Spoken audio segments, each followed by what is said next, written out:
Olá, boa tarde, seja bem-vindo ao Repórter DF. Hoje é sexta-feira, 12 de janeiro, e você vai ver. Religiosos e técnicos discutem em Brasília o uso racional da água.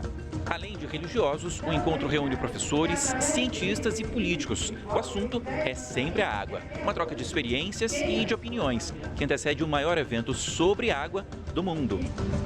O alerta dos médicos: beber água é sinônimo de saúde.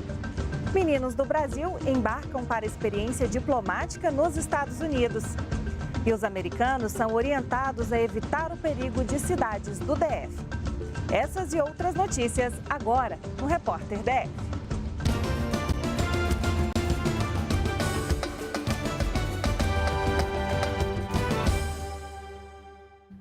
O governo dos Estados Unidos fez um alerta formal aos americanos residentes no DF. Eles devem evitar a circulação em 4 regiões consideradas de grande risco.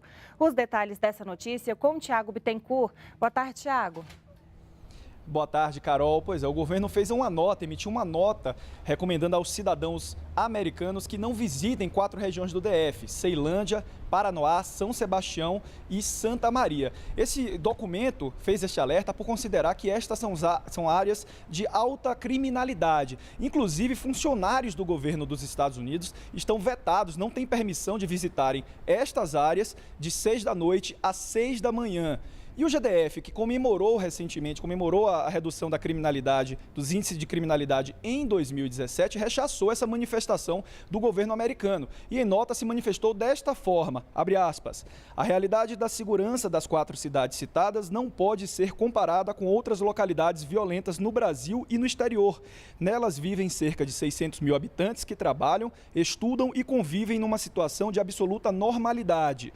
Como em qualquer cidade no mundo, ocorrem crimes, mas tudo dentro da normalidade. Carol. Obrigada, Tiago. Boa tarde para você. Pois é, enquanto isso, estudantes que se destacaram em escolas públicas de todo o país foram selecionados para participar do projeto Jovens Embaixadores, da Embaixada dos Estados Unidos. Eles se reuniram em Brasília para acertar os últimos detalhes da viagem ao país da América do Norte, que já está recheada de expectativas. E tem estudantes do DF também. A primeira parada da viagem vai ser em Washington, capital dos Estados Unidos. Depois eles vão ser divididos em 4 cidades e ser recebidos por famílias anfitriãs.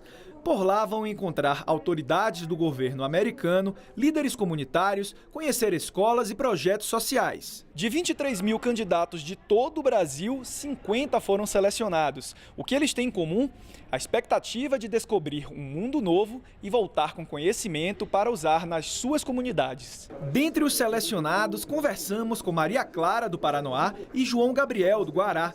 O brilho nos olhos e a fala sem parar revelam a ansiedade pré-viagem. Conhecer novas culturas, conhecer sobre mim mesmo, conhecer sobre novos povos, novas identidades. É isso que eu acho que vai acontecer, é criar novos laços, criar novas amizades e poder trabalhar para a educação, que eu acho que é a coisa mais importante hoje em dia. É trabalhar pela educação e para a educação. Para chegarem até aqui, passaram por um processo que durou 5 meses, mas não chegaram à toa. Dentre outros critérios, eles se destacaram por trabalhos sociais. Alunos que têm mais habilidade, alguns professores chamaram para a gente constituir um grupo que ajuda outros alunos que têm mais dificuldade, ou os alunos que não têm dinheiro para pagar um cursinho, para eles poderem se preparar e entrar numa faculdade. Eu quero que minha experiência seja voltar para o Brasil com a cabeça aberta, cheia de ideias e para implantar aqui na minha comunidade também, para desenvolver mais projetos aqui. No final das contas, eles são jovens embaixadores. Eles vão representar o seu país e vão ter a oportunidade de falar sobre a cultura brasileira também. Thalita é de Ceilândia e foi aos Estados Unidos no ano passado pelo projeto Jovens Embaixadores. Ela conversou com os calouros e passou um pouco dessa experiência. Nem é preciso a gente falar muito. A menina passaria horas contando com empolgação sobre o que passou por lá. Eu me vi muito neles em relação de pessoal terminando o ensino médio e não sabe o que vai fazer ainda, quer se encontrar, quer trabalhar em vários projetos diferentes. E os Jovens Embaixadores particularmente me ajudou muito a encontrar o que eu quero fazer. Muita gente aproveita essa época do ano para se exercitar ao ar livre. Alguns esquecem a importância da água para o corpo humano, ficando expostos aos efeitos da desidratação. Na reportagem de Tiago Bittencourt, que você vai ver agora, saiba quais os cuidados necessários para evitar problemas de saúde. Tem verão, tem calor e tem mais gente praticando atividades físicas. Quem viajou para pegar uma praia, enfrenta o sol. Quem fica em Brasília, dá uma passada nos parques, usa os aparelhos dos pontos de encontro comunitários. Tudo para deixar os ossos e músculos saudáveis. Para cuidar do corpo, tem mais uma coisa para se preocupar. É mantermos uma hidratação adequada. O que é uma hidratação adequada?